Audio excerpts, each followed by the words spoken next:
Très bien, merci vos alliés belé vos Biso sur Cléboa original Chamaloba officiel. C'est toujours moi votre humble serviteur Gradi Mouya, autre Madi le fils de la promesse. Tozali on a ton conseil la Bino Moussala en direct et à République démocratique du Congo. Merci à Beni Keba o azabongo na sima ya caméra. Merci na Bino Nyonso na bisaka Bino confiance pe fidélité na Bino ndepe saka biso courage ya ko servir Bino na temps oyo boko zela biso to servir Bino. Alors na mokolo ya lelo ngai wa Bino Gradi Mouya toujours na système à ko informer Bino to ko proposer Bino le porte-parole ya gouvernement na biso République démocratique du Congo. Azalaki bongo devant la presse Sengeli Boyebake ye abengami bongo na kombo ya excellence Patrick Mouyaya azalaki devant la presse pe akedaki ko confirmer parmi ba question au presse et qui na kotuna ye a confirmé que kobanda lelo République démocratique du Congo et suspendre aux ezali ba accord nyonso et sala na Rwanda donc Sengeli Boyebake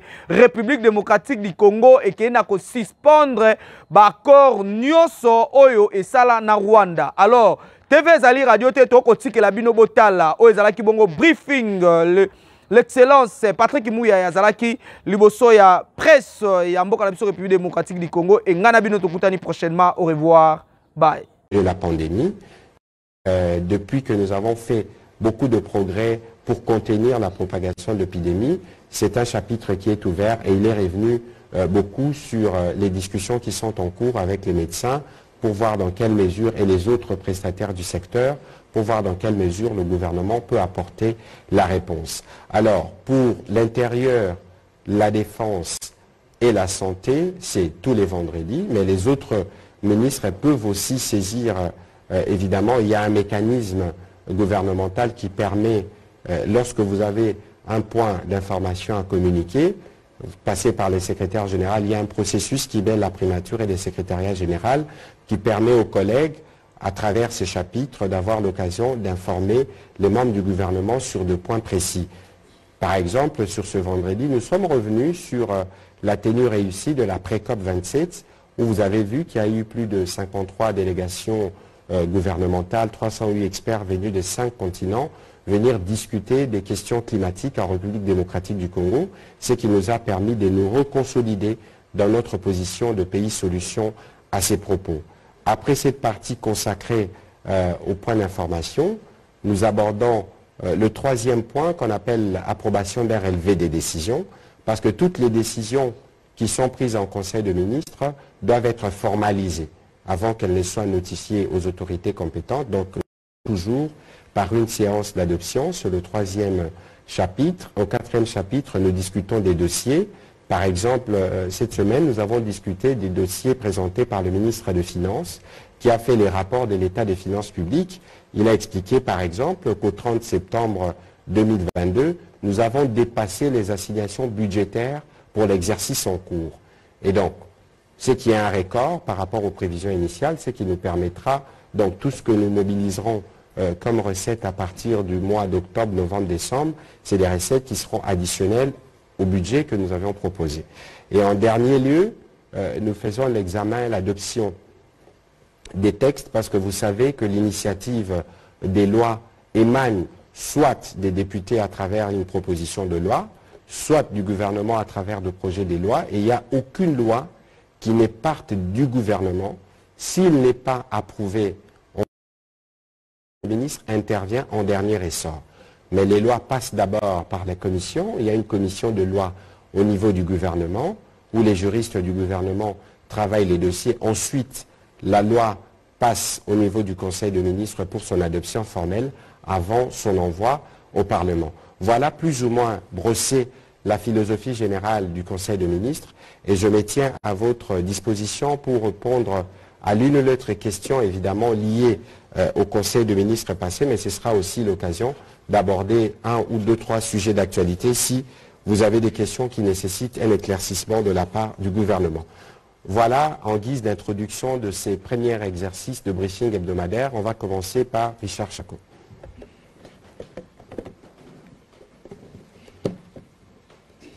Merci beaucoup, Monsieur le ministre. Ma question a deux volets, le volet sécuritaire et le volet de la justice. Sécuritaire, Monsieur le ministre, voulez-vous nous dire exactement aujourd'hui quelle est la situation à Kwamouth? Parce que toutes les missions qui ont été déployées pour vérifier l'état de la situation, il y a un mot qui est revenu dans la bouche de toutes les autorités, la main noire. Il y aurait une main noire qui est à la base de cette insécurité, au-delà de la question de la redevance coutumière. La main noire, c'est qui exactement, monsieur le ministre?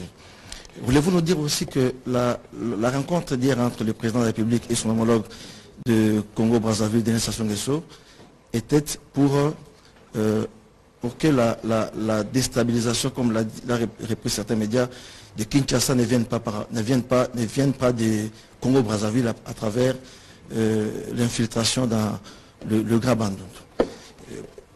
Pour l'état des sièges, monsieur le ministre, où est-ce que nous en sommes avec la table ronde que le gouvernement le chef d'État avait même prévu pour évaluer l'état des sièges avec les notables de cette partie des Nord Kivu comme des l'autorité, la force EAC. Vous allez épuiser toutes les questions à vous seul, mon cher Richard. J'ai fini avec la justice. C'est la énième fois que le chef d'État se plaigne de la justice. Je voulais savoir au niveau du gouvernement, quelles sont les réformes que vous envisagez au-delà de l'interpellation que le président a faite pour la ministre d'État en justice, les réformes que le gouvernement envisage pour que qu'on ne se plaigne plus de la justice telle que le chef d'État a parlé de la théâtralisation de la justice. Merci. Alors, pour commencer par la dernière question, vous avez parlé de la théâtralisation de la justice et autres faits. Le président de la République fait les constats. Malheureusement, nous sommes, et c'est général dans la situation du pays, nous connaissons de crises dans tous les secteurs. Mais il y a une crise, la crise qui affecte la justice, c'est la crise qui affecte la construction de l'état de droit, qui est le leitmotiv, justement, de l'action du président de la République. Et donc, on ne cessera jamais de dénoncer les mal, de ce qui ne va pas, mais parallèlement à cela, il y a un travail qui est en cours, notamment avec, vous avez suivi hier qu'il y avait un concours de recrutement de magistrats, mais bien au-delà de ces concours et d'autres réformes concours, il y a aussi la question de la prise en charge. Mais c'est un travail qui s'est fait de manière permanente en fonction de moyens qui sont disponibles. Le président de la République, en disant cela, c'est aussi, surtout pour interpeller les magistrats, ceux qui rendent justice. Ça veut dire qu'il ne faut pas rendre justice parce qu'il y a ceux qui sont le plus forts, ça veut dire le plus offrant, mais parce que vous rendez justice, vous devez vous-même être en harmonie avec vos valeurs, ou les serments et tout ce qui doit guider votre métier. Et donc c'est encore une fois une mise en responsabilité, parce qu'on ne va pas tous nous dire que nous ne pouvons pas bien faire les choses parce qu'on n'est pas tous mal payés ou parce qu'on n'est pas tous bien nantis. La situation du pays nous impose à nous tous de faire des sacrifices, mais d'autres doivent le faire un peu plus que d'autres, notamment du côté de la justice, et l'interpellation du président aura évidemment un suivi, et j'espère revenir devant vous avec la ministre d'État, ministre de la Justice, pour vous dire point par point comment cette stratégie, comment cette interpellation du président de la République pourra être implémentée pour arriver effectivement au résultat escompté où la justice est dite de manière sincère et où personne ne peut avoir peur d'être invité au parquet un vendredi soir, parce qu'il semble que lorsqu'on vous invite au parquet vendredi soir, vous ne devez pas vous y rendre parce que sinon vous dormirez à Makala. Mais même si le président de la République l'a dit, le principe c'est la présomption d'innocence. Et donc la détention c'est l'exception. Je ne suis pas juriste, mais je crois qu'il y a un besoin pour nous d'avoir une justice. Et c'est cela la quête du président de la République et de tous les gouvernements. Alors sur la question de la table ronde sur l'état de siège, vous avez suivi que pendant que nous étions à New York récemment, le président de la République était dans le Nord Kivu, le Premier ministre plutôt, était dans le Nord Kivu à la tête d'une forte délégation gouvernementale où étaient associés aussi des députés membres de la Commission politique défense et sécurité. L'idée de la table ronde annoncée par le président de la République a été tout de suite perturbée par les M23. L'agression est arrivée, je pense, quelques jours après, parce que le président de la République avait déjà réuni les notabilités du secteur. Et donc, nous entendons qu'il y a un débat autour de l'état de siège qui n'a pas donné des résultats, mais ça dépend de par quel bout vous voulez analyser la question. Aujourd'hui, les efforts sont faits pour assurer, par exemple, que la ration de nos militaires leur parvienne, que leurs soldes leur parviennent. On a amélioré beaucoup de choses. Et je suivais encore il y a 2 jours la province de l'Ituri qui mobilisait 4 milliards, on mobilise aujourd'hui 9 milliards. Parce que l'état de siège nous a aussi permis de boucher les trous de tout ce qu'il y avait comme trafic. Il y a un objectif principal qui est le retour de la sécurité, sur lequel, disons des choses de manière sincère et gardons-nous dans les yeux, ça fait une 20aine d'années que cette partie du pays, nous ne cesserons jamais de le dire, est décimée par la violence et les solutions que nous devons apporter doivent être construites. Et ces solutions doivent être construites à la fois au plan sécuritaire, stratégique. Vous avez vu qu'il y a eu par exemple des interpellations dans l'armée, là où ceux qui étaient censés commander les opérations. Et donc il y a toutes ces choses que nous devons faire en même temps, lutter contre la corruption, s'assurer qu'il n'y a pas ceux qui... Il faut répondre aux préoccupations sociales qui sont à la base de l'égarement de certains de nos enfants. Mais nous sommes sur le front pour toutes ces questions et nous espérons que nous pourrons y donner des réponses définitives. Et donc, de ce point de vue-là, il faut considérer que nous sommes sur la piste. Il y aura une réunion de sécurité sûrement cette semaine. Ça dépendra de la disponibilité du président de la République et du Premier ministre. Parce que le Premier ministre doit faire rapport. C'est au terme de cette réunion qu'il y aura évidemment cette possibilité d'avoir une réunion plus étendue et lever les options par rapport à la suite à donner à l'État. Vous avez parlé de la situation à Kwamouth, notamment la visite du président Sassou. Vous savez que la République démocratique du Congo et le Congo-Brazzaville sont les capitales les plus rapprochées du monde. Et donc, lorsque vous faites ça, à Brazzaville, on sent que vous toussez. Donc, il est tout à fait normal, dans le cadre de la collaboration, des relations diplomatiques qui existent entre les 2 pays, que des échanges se font. Et ces échanges n'ont pas des sujets exclusifs, il y en a plusieurs. Parce que vous savez, par exemple, que nous avons eu la pré-COP ici chez nous, avec le Congo-Brazzaville, nous faisons partie du bassin forestier. Donc, il y a sûrement eu des questions environnementales qui ont été abordées, mais sûrement aussi des questions d'ordre sécuritaire, parce que Kwamouth est frontalière du Congo-Brazzaville. Donc, il va de soi. Tout à l'heure, d'ailleurs, dans ma discussion avec la gouverneure, il m'a dit certains de nos compatriotes, d'après les HCR, se sont réfugiés du côté du Congo-Brazzaville. Et donc, c'est tout à fait normal. Il faut inscrire cette visite dans le cadre de nos rapports diplomatiques traditionnels où nous abordons tous les sujets de manière décomplexée. Vous avez parlé de la justice. Au terme de sa communication, le président de la République avait chargé notamment la ministre de la Justice et garde des Sceaux, comme de l'Intérieur et de la Défense, de documenter des faits infractionnels sur l'ensemble du périmètre de la zone de conflit et d'accélérer les rétablissements de l'ordre public. Aujourd'hui, il est établi que si nous voulons éviter le cycle répétitif de la violence, la justice doit sévir de manière exemplaire. Et si vous avez suivi les 2 derniers comptes rendus, le ministre de la Défense nous a dit qu'il y a eu beaucoup d'interpellations, des gens qui sont arrêtés ici à Kinshasa au niveau de la 14e région militaire, de la première zone de défense, mais d'autres qui sont arrêtés de l'autre côté. On a parlé des mains noires. Évidemment que parler des mains noires, c'est la résultante des témoignages. Parce qu'il y a des populations qui se sont déplacées, des gens qui ont vu, qui estiment par exemple que le modus operandi, l'utilisation des machettes ou des armes blanches, l'utilisation de fusils des chasses, ce sont des éléments qui paraissent suspects. C'est pour ça qu'il y a des enquêtes, c'est pour ça qu'il y a des missions qui sont diligentées pour arriver à établir le fait. Lorsque vous regardez comment certains compatriotes ont été tués, comment on s'est attaqué aux militaires, aux policiers en tenue d'une violence inhumaine et jamais vue, c'est tout à fait normal qu'on se pose des questions s'il existe une main noire. Et donc, de toute évidence, toutes ces questions pourront être éclaircies par les différentes missions qui vont aller sur place et par les enquêtes qui seront diligentées. Prochaine question, Marlon Kachamou. Monsieur le ministre, J'ai suivi tout à l'heure votre introduction. Vous avez vanté les travaux à Kinshasa de l'après-COP, ce qui est tout à fait normal. John Kerry a été envoyé par le président américain pour participer à ces travaux. Alors, il a demandé à la République démocratique du Congo de retirer 6 blocs pétroliers et gaziers de l'appel d'offres en cours. Nous voulons savoir aujourd'hui, messieurs les ministres, est-ce que le gouvernement va les retirer ou non? Si oui, par quel mécanisme? Sinon, qu'est-ce que vous allez devoir faire? Parce que nous avons peur que les États-Unis fassent valoir son veto. Merci. Non, je crois que, bon, encore qu'il faut que je m'interroge si les États-Unis ont la possibilité de faire valoir leur veto. Bon, on n'est pas aux Nations Unies. Peut-être que cela s'applique et concédez-moi d'être ignorant sur ces sujets, ce n'est pas mon domaine. Mais pour le principe, ce que le président de la République a dit à John Kerry, c'est ce qu'il avait dit au secrétaire Blinken.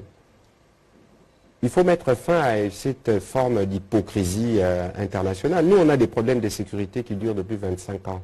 Et c'est Virunga, dans quelques jours, et c'est Virunga qui est l'épicentre de la violence. Bon, votre sujet, évidemment, qui est les nôtres, parce que nous sommes pays solution, c'est la préservation de l'environnement. Mais autant nous devons préserver l'environnement, autant nous devons jouir de notre potentiel, parce que ces populations riveraines, leurs enfants ont droit d'aller à l'école. Nous, on a besoin de régler les problèmes sécuritaires dans cette partie du pays. Quelle est l'alternative? Parce que là, nous avons des moyens. Le secrétaire Blinken était ici, il a dit que les Congolais ont raison parce qu'eux, ils ont détruit ce qu'ils avaient leur potentiel pour devenir ce qu'ils sont devenus aujourd'hui. Et donc, mais bien au-delà, il ne faut pas rester sur ces postures où les Congos doivent retirer 6 blocs, où le Congo doit faire ceci ou cela. Il a été convenu au terme de la visite du secrétaire d'État, que nous allons mettre en place un comité de travail entre le gouvernement de la République démocratique du Congo et les gouvernements américains pour statuer sur ces sujets. Si le gouvernement américain nous dit, écoutez, nous voulons que vous puissiez retirer ces 6 blocs et nous allons vous donner la contrepartie équivalente. Alors nous, on va se dire, ben, tant mieux. On s'épargne des années d'exploration, des années de recherche, parce qu'ils vont nous donner ce dont nous avons besoin pour répondre aux besoins de nos populations. Je pense que toutes ces questions pourraient être abordées dans ces cadres, parce qu'ici, il faut savoir que nous sommes positionnés comme pays solution, nous attendons l'être. Mais dans le vocable pays solution, autant nous devons être une solution pour nous-mêmes. Et si, par la technologie, on a prouvé qu'on pouvait exploiter le pétrole dans les parcs et ne pas entacher l'écosystème, pourquoi on ne le ferait pas? De toute façon, cette technologie viendra forcément de l'Occident. Et donc aujourd'hui, il faut considérer que sur les sujets, nous sommes disponibles et avec les Américains, nous allons poursuivre ces dialogues stratégiques et sûrement que le moment venu, dès qu'il y aura évolution, la ministre de la VPM, ministre de l'Environnement, nous fera le point de l'évolution des discussions. On n'est pas fermé sur le sujet. Patine Thierry.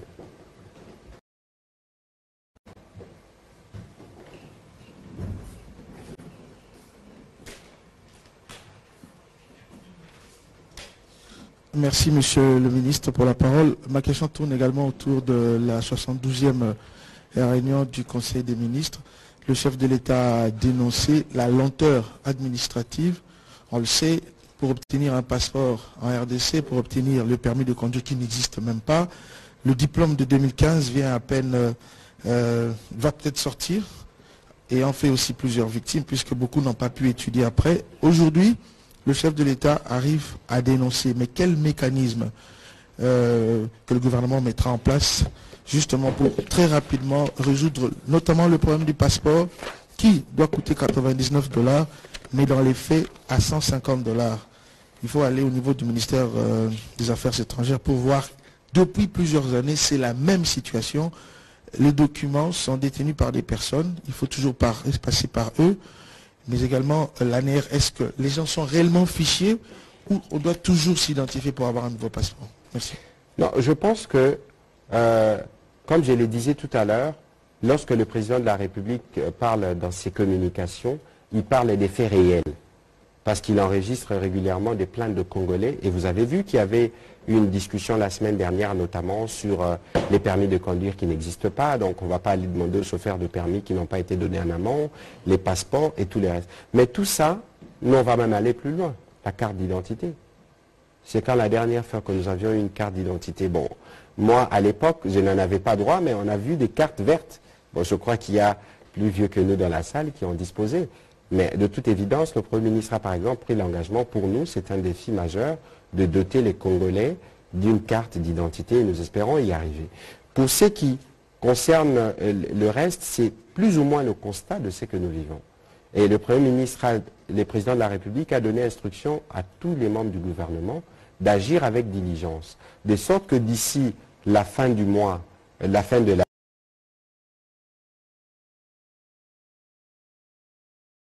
d'abord d'identifier tous ces documents, et le Président de la République a dit que ce serait idéal que ces documents soient imprimés au niveau de l'hôtel de Meney, qui a les moyens techniques qu'il faut, encore qu'il faut revoir. Regarder tous les besoins qu'on peut avoir pour le permis, les diplômes, les certificats, tous les documents, mais il faut considérer que la question est bien prise en charge et que dans les jours qui viennent, on pourra apporter une réponse qui soit une réponse, comme on dirait en anglais, sustainable, donc une réponse qui va durer longtemps, parce qu'il y a entre-temps peut-être permis à une telle société, un contrat qui va durer 4-5 ans, peut-être que pour le passeport, c'est telle société, pour un marché de 3-4 ans. Donc il faut voir comment on intégrerait tout ça dans une dynamique d'ensemble pour qu'à la fin, nous puissions avoir un schéma qui nous permet d'avoir des documents uniques qui relèvent de l'État. Merci. Pascal Moulegua, et puis ce sera Alain Lino. Ah, Izuba. Aujourd'hui, je ne vois pas beaucoup les consoeurs. Ah, Élisée Odia. Bon retour de chez nous, là-bas. Pascal Moulegua. Monsieur le ministre, je viens ici pour recueillir votre réaction par rapport à la publication de ces rapports conjoints du Bureau conjoint des Nations Unies aux droits de l'homme et de la MONUSCO. En fait, les Nations Unies ont relevé plus de 3000 cas de torture et de traitements dégradants en 3 ans, soit d'avril 2019 à avril 2022. Et 9 cas sur 10 ont été répertoriés dans les provinces de l'Est du pays, donc le Nord Kivu, le Sud Kivu et l'Ituri. Des cas de torture, monsieur le ministre, comment explique-t-on que ce genre de situations soient encore rapportées au pays au vu des engagements du gouvernement? L'autre question, monsieur le ministre, c'est par rapport justement à la magistrature. On sait bien que c'est une question complexe, à la fois il y a cette séparation du pouvoir, mais le chef de l'État, il est quand même le magistrat suprême. Pourquoi s'est lamenté 3 ans, 4 ans après, et pourtant il a le pouvoir nécessaire pour révoquer qui il veut, tout comme nommer qui il veut pour mener ses réformes? Est-ce c'est-à-dire que le gouvernement sur ce point, vous avez échoué? Bon, ça c'est... vous allez trop loin dans la conclusion. Il faut toujours, lorsque vous analysez les situations actuelles, il faut toujours avoir le sens du recul et les mettre dans une perspective. Nous gérons des problèmes, nous devons régler des problèmes qui n'ont pas été réglés pendant 20 ans, parfois 30 ans. Des problèmes qui sont accumulés. On ne va pas se plaindre. C'est la résultante de ce que nous tous on a produit. Et donc, n'attendez pas que les solutions s'effacent comme une génération spontanée. Le travail de la reconstruction d'un pays, c'est un travail qui doit se prendre dans le temps, parce qu'entre-temps, on a cultivé des habitudes. Entre-temps, lorsque vous voulez véritablement apporter les changements, il faut de l'investissement. Par exemple, nous travaillons aujourd'hui à reconstruire des prisons, mais on travaillera aussi à construire des bâtiments pour l'administration de la justice. D'ailleurs, c'est le président de la République qui avait manifesté, avait fait part de cette idée lorsqu'on réfléchissait pour le 145 territoires. Pourquoi ne pas doter tous les territoires aussi des palais de justice? Ben, c'est des choses qui ne peuvent se faire que lorsque vous avez des moyens. Et donc, aujourd'hui, il ne faut pas considérer ce que c'est que le président dit, c'est une plainte ou un aveu de chèque, mais c'est la réalité de ce que le Congolais vivent. Alors, nous, ce n'est pas parce qu'on est le gouvernement qu'on doit faire semblant de ne pas voir ce qui est évident. Et donc, le président ne va pas être derrière chaque juge, chaque magistrat, chaque huissier pour dire, écoutez, faites cette justice de cette façon, de cette façon. Et donc, de toute évidence, il y a une interpellation qui est faite, et dans le cadre du travail en cours, il y a la part du président de la République, il y a la part du gouvernement, et il y a la part de magistrats ou du Conseil supérieur de la magistrature, et on va s'assurer que tout ça s'intègre pour que nous commencions une dynamique vertueuse. Parce qu'entre-temps, il y a sûrement des revendications, les gens doivent être bien payés et bien motivés, mais tout ça trouvera des solutions dans un cadre d'ensemble. Pour ce qui concerne le rapport, je n'ai pas eu le temps de pulcher le rapport du BCNIDH et de la MONUSCO pour réagir à propos. Les moments venus, nous donnerons une réaction appropriée, mais il faudrait ici refuser de verser dans la généralisation. Bon, on parle des cas des tortures, c'est des cas des tortures qui se font où? Je ne me permettrai pas de commenter un rapport que je n'ai pas eu le temps d'éplucher dans le détail. Je pourrais y revenir dans le cadre d'un autre exercice. Voilà, on va donner la parole à Élisée Odia et puis on reviendra de ce côté. Merci.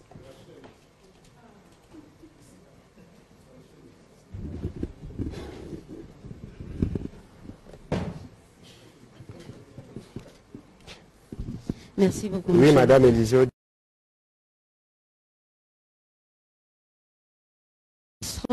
Actuellement, sur le sol congolais, on retrouve plusieurs troupes étrangères, UPDF, RDF, KSDF. On va épargner les ADF. Certains décrivent le fait que la sécurité du pays soit sous-traitée désormais. Que dit le gouvernement par rapport à ça? D'autant plus que par rapport à la riposte ou à la récupération du M23, on n'entend nullement parler de FRDC, Récupération du M23. de Bunagana par le M23, qui se trouve entre les mains du M23. Et on n'entend nullement ou à peine parler des FRDC ou de l'offensive des FRDC. Et aussi que deviennent les accords signés récemment, ou il y a quelques mois, entre la RDC via le président de la République avec le Rwanda, d'autant plus qu'il est avéré que ce pays est en train de nous agresser. Qu'est-ce qu'on fait?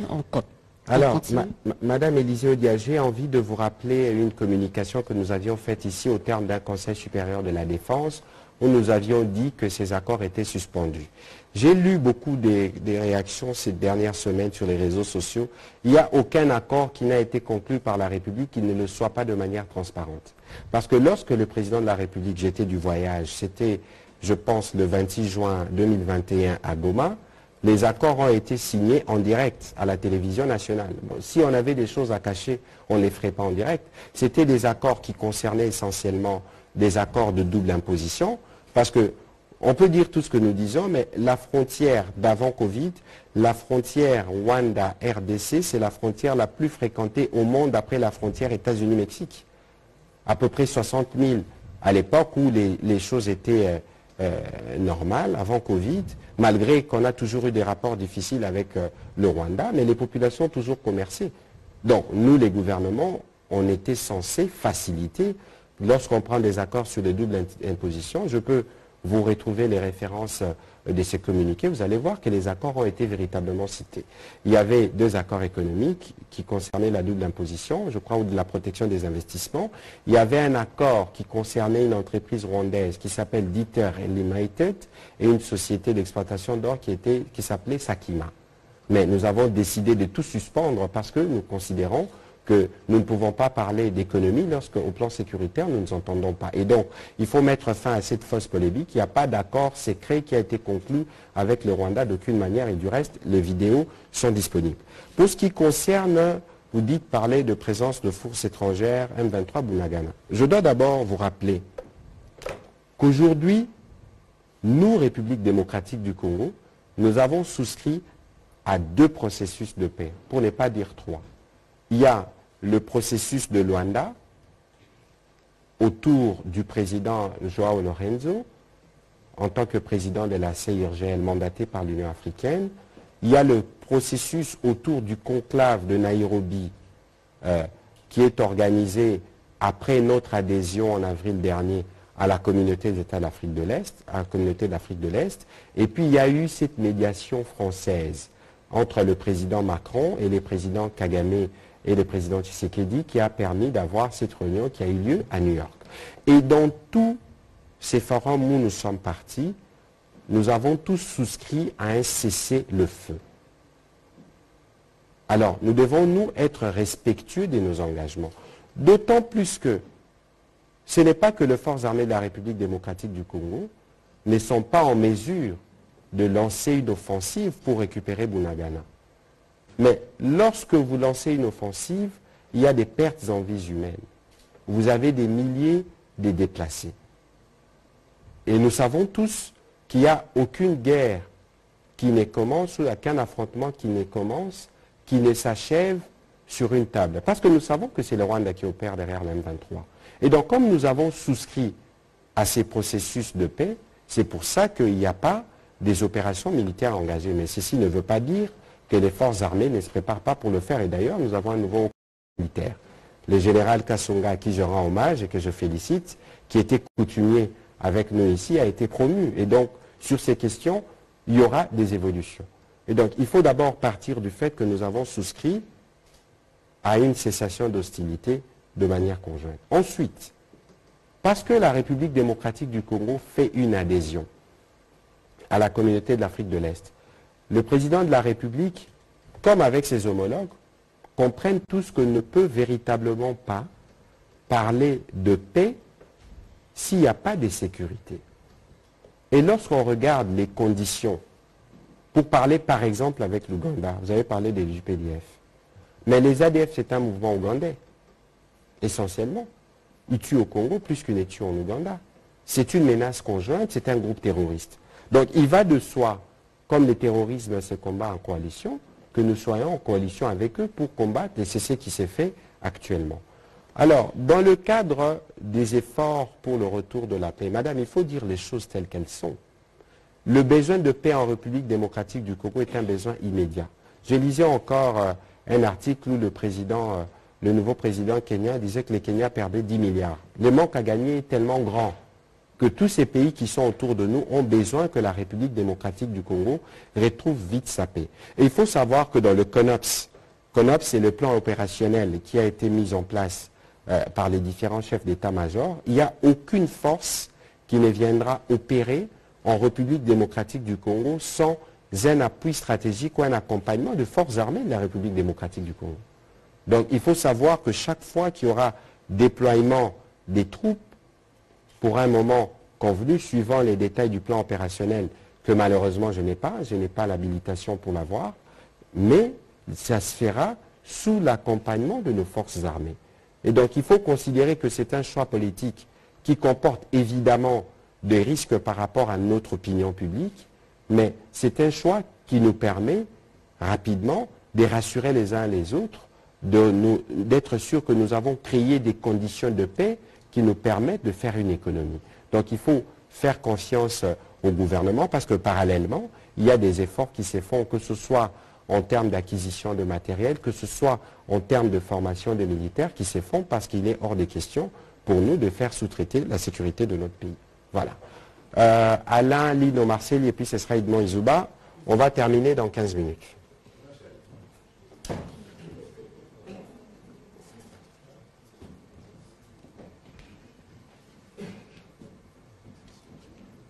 Je vais essayer de faire avec comme ça. Merci beaucoup pour la parole. Monsieur le ministre, deux petites questions rapidement. Sur la sécurité dans l'Est de la République démocratique du Congo, on pointe du doigt le Rwanda d'être derrière le M23, mais on a tendance à mettre un peu de côté l'Ouganda, qui ne semble pas être sincère avec la République démocratique du Congo. Bunagana, il y a une sortie pour Rutshuru, pour la République démocratique du Congo, une autre sortie pour... c'est une cité frontalière avec l'Ouganda. Donc les M23 qui gèrent Bunagana se regardent à la frontière avec les militaires ougandais. Quel est le rôle que joue l'Ouganda pour qu'on récupère Bunagana et pour que la sécurité revienne dans les écoutez, sur cette question de Bunagana, comme je l'ai dit tout à l'heure, il y a des processus qui sont engagés à Nairobi, à Luanda et récemment à New York.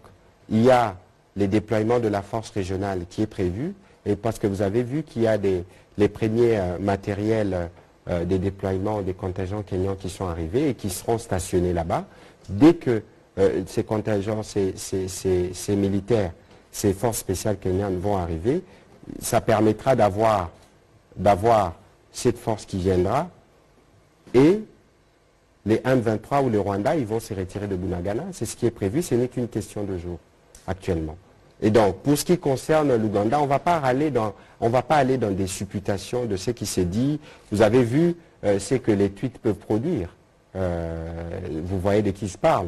Et nous sommes à un point aujourd'hui où nous, le plus important pour nous, c'est que Bunagana soit libéré diplomatiquement Ensuite, parce que nous y avons souscrit pour éviter des morts, pour éviter des déplacés, ensuite, nous allons voir comment, dans un plan d'ensemble, on va restaurer la paix pour tout le monde. Ma deuxième question, rapidement, concernant la situation à Kwamouth, il y a eu des personnes arrêtées, transférées à Kinshasa. Redevabilité oblige. Est-ce qu'on a les identités de ces personnes? Qui sont-elles? Sont-elles des personnes ayant la nationalité congolaise ou étrangère? Bon, écoutez, je ne saurais pas vous dire, parce que c'est des enquêtes qui sont en cours. Et les contenus, comme nous voulons, nous sommes transparents, nous viendrons vous dire ce qu'il en est exactement. Madame Rachel Kitita. Ah, Edmond, vous prendrez la parole. Dans les 15 minutes qui restent. Madame Rachel Kitita, allez-y. Edmond, c'est un homme galant. Vous êtes d'accord avec moi ou pas? Heureusement. Merci beaucoup, Monsieur le ministre. Vous venez d'effleurer la question de l'arrivée des troupes kenyanes en République démocratique du Congo. La mission exacte de l'arrivée de ces troupes, ce sera laquelle? Neutraliser le M23, créer une zone tampon? Ici, c'est pour créer une zone tampon en violation de l'accord de Nairobi qui parle de la neutralisation des M23. Ça sera quoi la mission des troupes kenyanes? Nairobi, vous dites neutralisation, c'est ce qu'il y aura. Il n'y a pas d'alternative. Ça veut dire, et le président de la République l'a bien dit dans son interview, soit que vous souscrivez, vous abandonnez les armes, soit qu'on vous défait militairement. Il n'y a pas d'option. Donc c'est ça la mission des troupes kenyanes. Ce sera, oui. Voilà. Alors, Edmond Izouba, et puis on prendra les deux dernières questions, Liévin Luzolo et Mbelechi. Monsieur Tite et Leugui, ce sera lundi prochain. Merci beaucoup, Monsieur le ministre. Pour la première fois, le gouvernement a atteint ses assignations. Nous avons aussi lu ça dans le compte-rendu du Conseil des ministres. 10 milliards de dollars attendu arriver déjà, je dirais mobilisé bien avant la fin de l'année, un exploit pour le gouvernement, et puis des milliards sont encore attendus l'année prochaine. Comment le gouvernement peut faire pour, je dirais, convertir ces chiffres au profit du social des Congolais? Alors, deuxième question, c'est les conflits à Kwamouth. Il y a un audio qu'on attribue au cardinal qui indique que le gouvernement n'est pas arrivé à Kwamouth, que la version officielle ne reflète pas la réalité du terrain.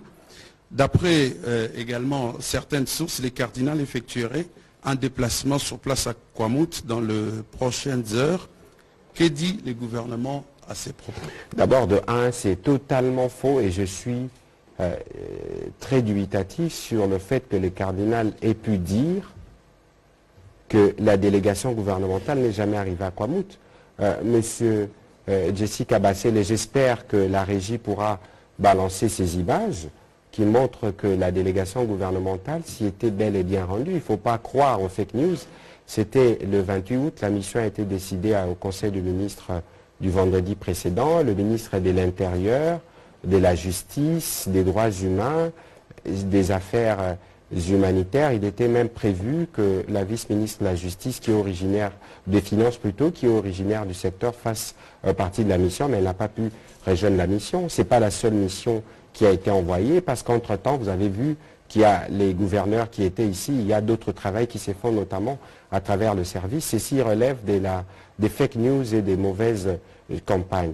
Ceci dit, aujourd'hui, je vous confirme qu'il est prévu que le cardinal aille visiter les déplacés. Pour nous, c'est une bonne chose. D'abord parce que ça donne un signal que la situation est revenue au calme. Ça veut dire que les efforts consentis par nos forces armées, les forces de sécurité, ont produit des résultats, même s'il y a encore des opérations, des ratissages qui vont se faire aujourd'hui. Les plus grosses menaces ont été tues et nous sommes vigilants sur le sujet.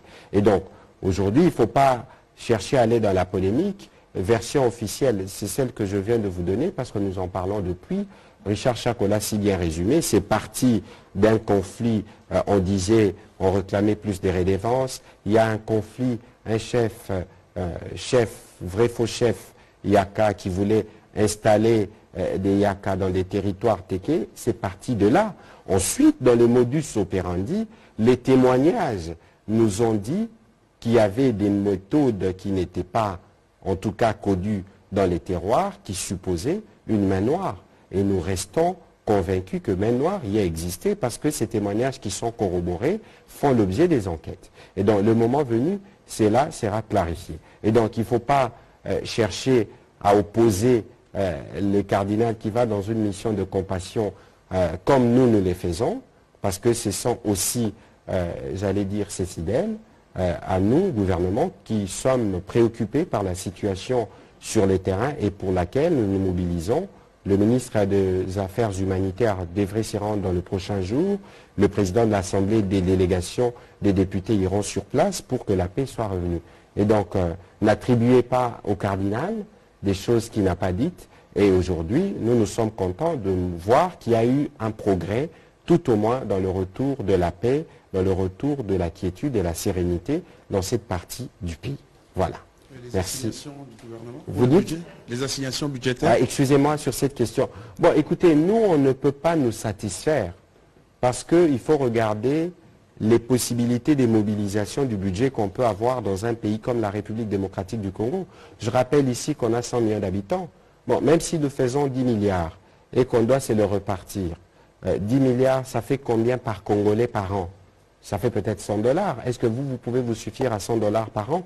Si vous faites 100 $ divisé par 365, qu'est-ce que ça vous donne? 0,00. Nous, on ne peut pas se satisfaire de cela, mais on peut néanmoins dire que nous progressons, que la stratégie économique du président de la République donne du résultat et du gouvernement donne du résultat. Aujourd'hui, 45% de majoration pour tous les agents de l'État.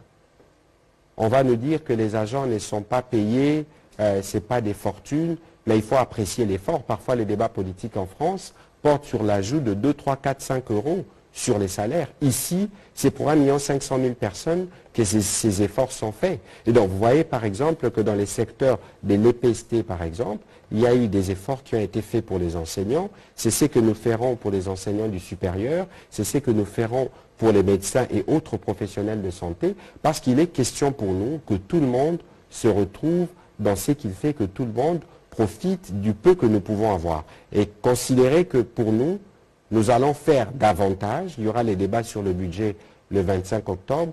Comme de coutume, nous donnerons encore d'autres pistes pour être sûr que nous mobilisons les maximums qu'on peut mobiliser.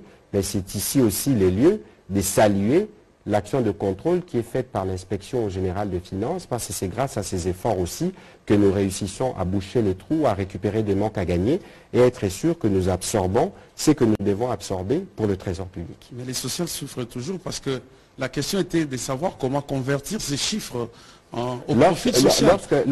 Les institutions bouffent lorsque je vous dis, ouais. on ne va pas rentrer dans ces débats, mais lorsque je vous dis par exemple qu'on a amélioré de 45% les revenus de 1 500 000 personnes qui travaillent pour l'administration publique, on reviendra avec le vice-premier de l'administration, le VPN Liaou, pour en parler. Mais c'est un effort, ceux qui vont gagner, ils vont dépenser. C'est déjà cela. Donc, on ne peut pas, comme le disait le Premier ministre Muzito, faire de paradis social dans un désert économique. Il faut reconstruire l'économie de la République démocratique du Congo, des industries. C'est même pour ça qu'on a commencé, on a discuté au niveau du gouvernement comment changer des programmes du cursus au niveau universitaire pour intégrer des notions de management, d'entrepreneuriat, parce que c'est vers les entreprises privées que nous devons tendre. C'est elles qui doivent profiter de ce que nous mettons en place comme système pour créer de l'emploi et créer des richesses. Merci. On va prendre les deux dernières questions. Je pense M. Méléchi et M. Lionel. Merci beaucoup, Excellence. Ma première question a déjà été posée. C'est concernant les imprimés des valeurs de la RDC. Vous avez déjà répondu là-dessus. Ma seconde question, c'est concernant Kinshasa. Il y a des arrestations en cascade ces jours, depuis la crise de Kwamut et le Maïndombe. Même au-delà des 21 heures, quand bien même que les commissaires provinciaux a interdit cela. Pouvez-vous nous dire aujourd'hui quelle est l'identité ou quelles sont les identités de toutes ces personnes qu'on arrête? Parce que là, ça devient très grave, on commence à soupçonner tout le monde. On va vers ce que les gouvernements avaient refusé, disons la rwandophobie. Bon, écoutez, il ne faut pas aller dans des conclusions hâtives et éviter justement déverser dans les jeux de l'ennemi. La République démocratique du Congo a vocation à être un grand pays. Vous avez suivi, le président de la République plus d'une fois s'est prononcé de manière ferme contre toute forme de discours xénophobes, contre toute forme de stigmatisation. D'abord, ça c'est le premier principe qu'il faut mettre de côté. De deux, il ne faut pas toujours se fier à ce qui circule parfois ou souvent relève de la manipulation de l'ennemi. Parce que les ennemis travaillent justement à jouer sur une corde ou sur une fibre sensible pour que justement nous tombons dans leur piège. Ici, je rappelle ce qui avait été dit, c'est qu'il y a des soupçons d'une main noire qui n'a pas été identifiée et qu'il y a des enquêtes qui sont en cours qui pourront établir les moments venus quels sont les individus qui sont derrière cette situation que nous déplorons à Kwamout. À Kinshasa, il y a des arrestations. Mais Kinshasa, c'est une ville de 15 millions d'habitants. Kinshasa, c'est une ville qui croupit depuis plusieurs mois maintenant sur l'influence des groupes des Kuluna. Vous voyez vous-même la violence avec laquelle ces jeunes agissent. Il faut une réponse. Et il faut une réponse musclée. Alors, le moment venu, peut-être Pascal Moulegua me reposera la question s'il y a eu des cas de torture ou d'arrestation arbitraire, je ne sais pas dans quelle forme, mais vous sentez tous que les Congolais, les Quinois en particulier, ont besoin d'une protection. Vous sentez tous qu'il y a un besoin de mettre hors d'état de nuire tous ces jeunes Kuluna qui perturbent la paix et qui font preuve d'une violence exécrable.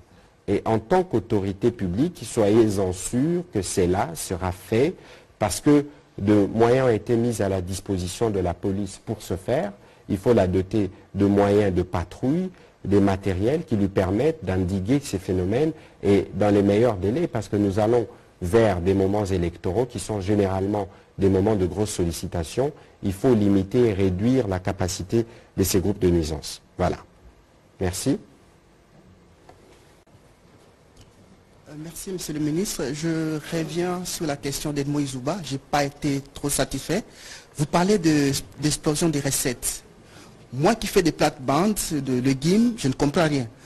Alors, peut-être vous dites que des médecins, des professeurs peuvent mieux comprendre.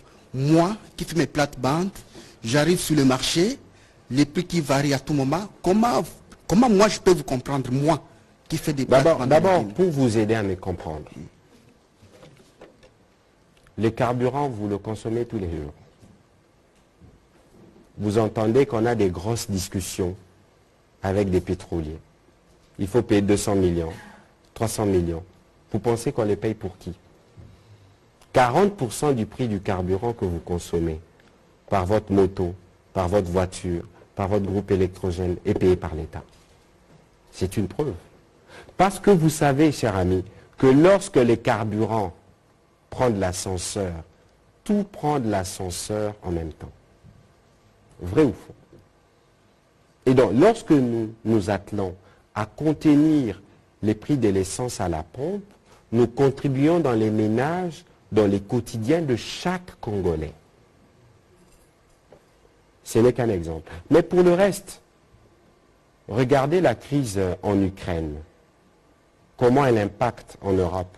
Parce que là aussi, ils ont des difficultés d'approvisionnement en carburant. C'est des choses qui peuvent arriver. Mais de toute évidence, pour ce qui nous concerne, des instructions ont été données pour qu'on recrée les stocks stratégiques qui nous permettra de contenir s'il y a des situations de choses. Vous avez vu qu'aujourd'hui, la guerre a atteint un autre niveau parce que les Russes ont bombardé de manière massive l'Ukraine. Et donc, tant qu'il y aura cette guerre, il y aura des conséquences dans le monde, il y aura des conséquences qui arrivent ici. Mais que ce soit la Covid, ou le Covid, les deux. Que ce soit le Covid, que ce soit Covid, que ce soit la guerre en Ukraine, les gouvernements s'est organisé pour contenir tout ce qu'il y a comme risque extérieur.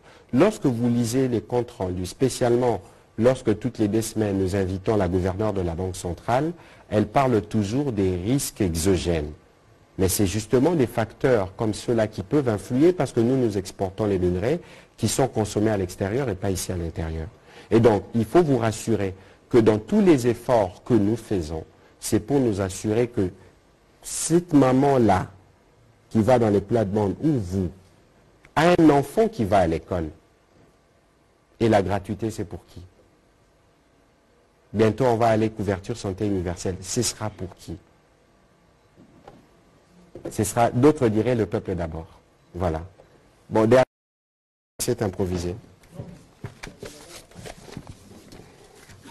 Ah, Aningala, bon, vous aurez votre question. Allez-y, Benoît. Excellence, une de mes questions a été partiellement répondue. Je vais peut-être la reposer. Je parle de cette discussion entre le pétrolier et le gouvernement. Est-ce que vous craignez pas encore une pénurie de carburant si ces discussions n'arrivent pas à s'accorder? Deuxième question, on parle de sanctions, il se peut qu'il peut y avoir des sanctions américaines pour de proches de président Tshisekedi. Si cela est fait, ça sera, on aura quel impact? Bon, alors, les pétroliers, nous sommes de partenaires. Ça veut dire qu'ici, chacun doit faire sa part. Il faut éviter qu'on entre dans une forme parce que nous avons la pression populaire.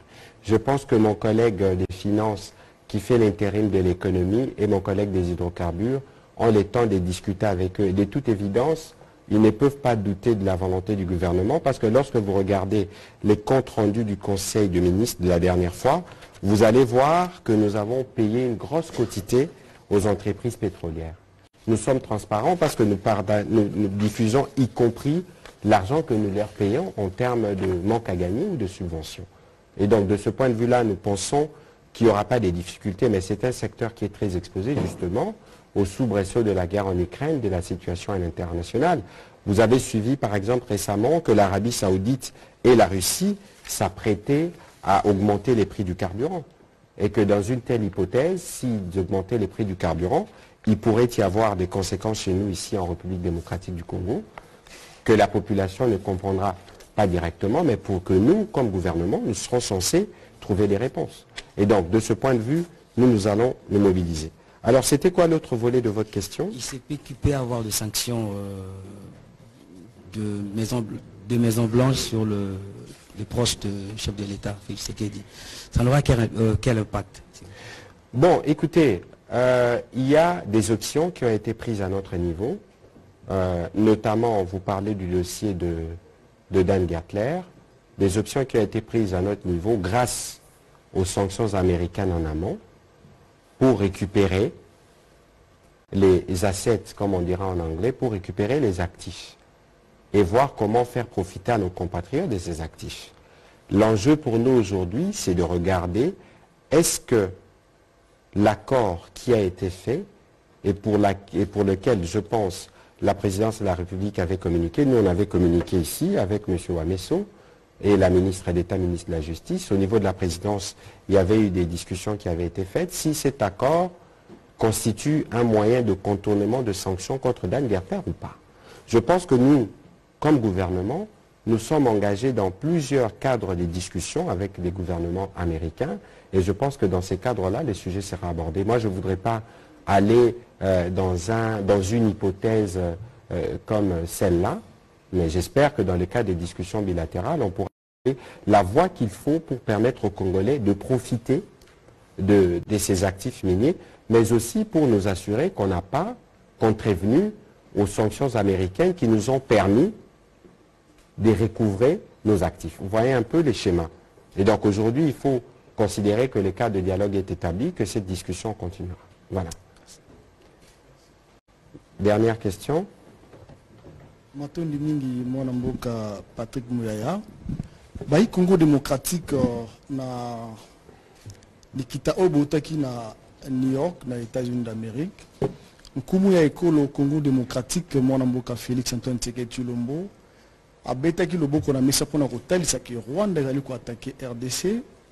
Bayi mboka babeta maboko awatango bino bozala kuna. Balobi cette fois-ci RDC a récupéré Bunagana Oezali occupé par M23 et puis Rwanda. Après, Rwanda a eu Koloba, Oya Lobaki, Tomoni Emmanuel Macron a saisi les deux présidents. Masolo Babetag na kati zalaki nini Résultat, lelo, Bunagana, les territoires congolais occupés toujours par les Rwandais. Oyo ba tiena ba taxe na bango. C'est là ba information, mais ba mbongo na bango ba pexi frappe na Bunagana. O me ko pesa ba imboka lumière na dossier wana. Deuxième question, ezali arrivé à président ya Congo Brazzaville na RDC. Une question, est-ce que ezali pona nungu oyo balobaka ba Rwandais basomba espace na ngambo ya Brazzaville o kotala maluku kino na kwa mutu ba imboka ba ko banga bomeka ko pesa bango éclaircissement et batu oyo bakimi bitumba na kwa mutu mususu bakati na ngambo ya Brazzaville. Mécanisme nini obino bokotia na kwa mutu wana na arrivé soki kimezongi ya baimboka oyo bakimaki, est-ce que boko contrôler congolais nyonso zali kozonga na kati ya mabele ya kwa mutu pour éviter batu mususu bazonga na kati ya mboka oyo zali ya bango te. Matoni mingi. Bon, il y a liboso comme eza motuna lingala na ko expliquer na balandi exercice otozo sala lelo. On a le poto to bengi briefing hebdomadaire. Exercice à lelo ezaneti briefing auto salaka na ba collègue mususu. Lelo tozo limbolela na ba congolais na ba imboka nde bolo barana lingala ba décision oyo tozwaka na réunion na biso à tous les vendredis. Réunion na tous les vendredis. Mayanga ni na biso ya likita na biso ya vendredi tani. Vendredi, mokolami tano, voilà.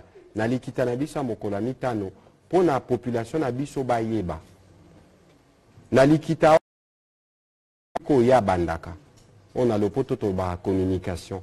Ayaka ko pesa ba instruction na ba ministre en fonction ya makambo ba congolais ba yebisaka ye. Parce que président azaka attentif mingi l'air ba congolais ba lobi bomoni na moi réunion elekaki likito elekaki président lobaki ya makambo bato ndenge bakatisaka na boulevard l'air ozokenda aéroport. Alobi photo silisa kotonga ba passerelle ya likolo. Na milulu eleki likito eleki président lobaki makambo eleki na kwa mut pe apesaki ba instruction pour ba gouvernement ba se mobiliser pour la remema lisungi ya mboka na ba population bazaki déplacer kuna.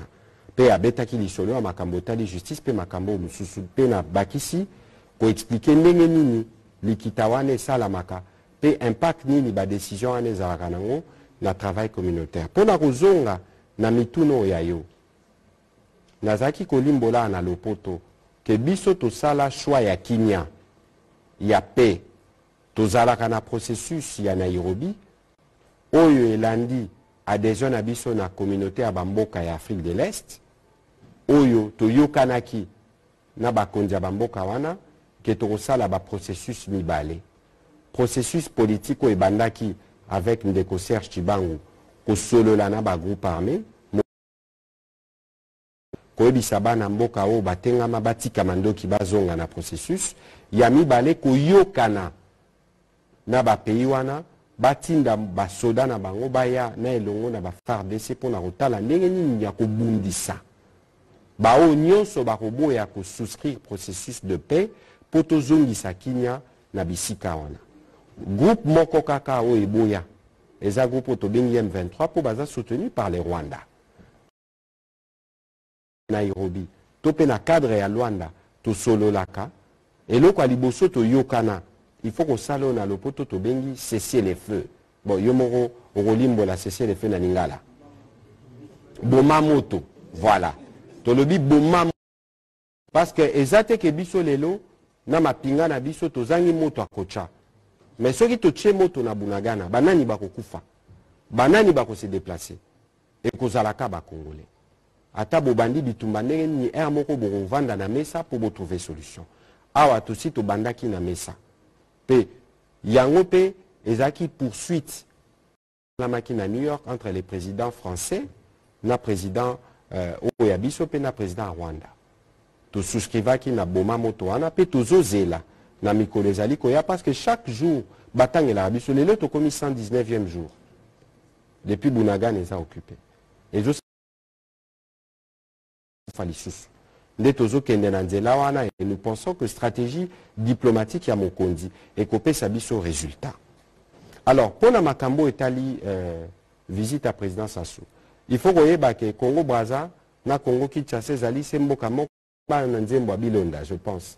Malon kacha moyebe on koleka ngai. Soki mutu akosoli na Kinshasa, mutu na Brazza koyoka. Donc, c'est tout à fait normal que bakonzi oya biso bakuta na rato solo là, parce que tozana ba chantier commun ebele. Il y a liboso makambo etali bassin du Congo. Na bango na biso, toza biso nyonso na kati wana makambo etali environnement. Ensuite, ceux qui kokoso situation en sécurité zali na Kinshasa. Mamari Tabola gouverneur Maindo Babisinga na bato cher balobi ba Congolais msu bakima ki côté à Congo Brazza.